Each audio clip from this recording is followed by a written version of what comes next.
আরও বিপাকে তৃণমূলের সর্বভারতীয় সাধারণ সম্পাদক অভিষেক বন্দ্যোপাধ্যায়। এবার অভিষেকের বিরুদ্ধে ডায়মন্ড হারবার থানায় অভিযোগ দায়ের করেছেন বিজেপির নেতা অভিজিৎ দাস।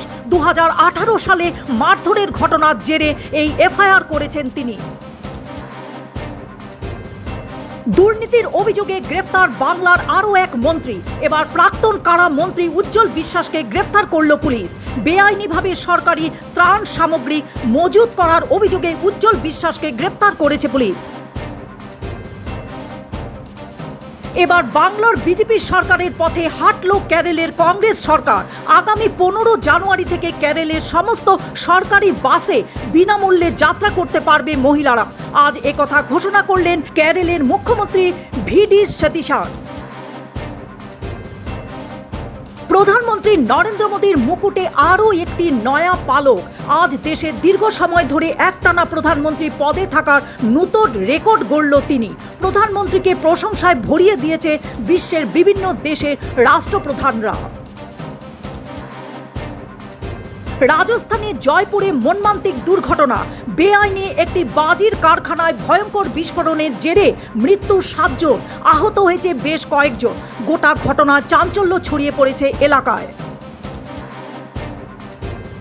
হরিয়ানার রোহতকের একটি বাজারে বিধ্বংসী অগ্নিকাণ্ড, পুড়ে ছাই হয়ে যায় 10টি দোকান। ঘটনার ঝলসে মৃত্যু হয়েছে 3 জনের। গোটা ঘটনা তদন্ত শুরু করেছে পুলিশ।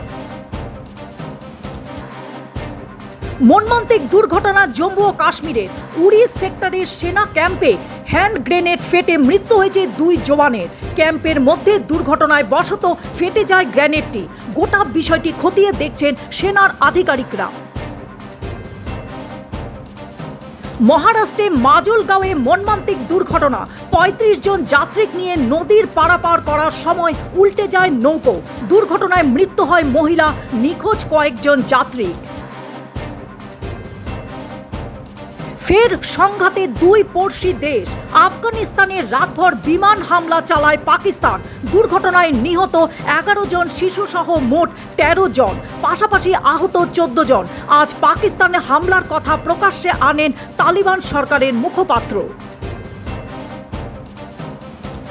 ফের শুরু হলো মধ্যপ্রাচ্যের যুদ্ধ। এবার মার্কিন হামলায় ধ্বংস হয়ে গিয়েছে ইরানের একাধিক পানীয় জলের ট্যাঙ্কার। ইরানকে শুকিয়ে মারার ছক কষছে ওয়াশিংটন বলে মন্তব্য প্রকাশ করেছেন ওয়াকিবহল মহলের।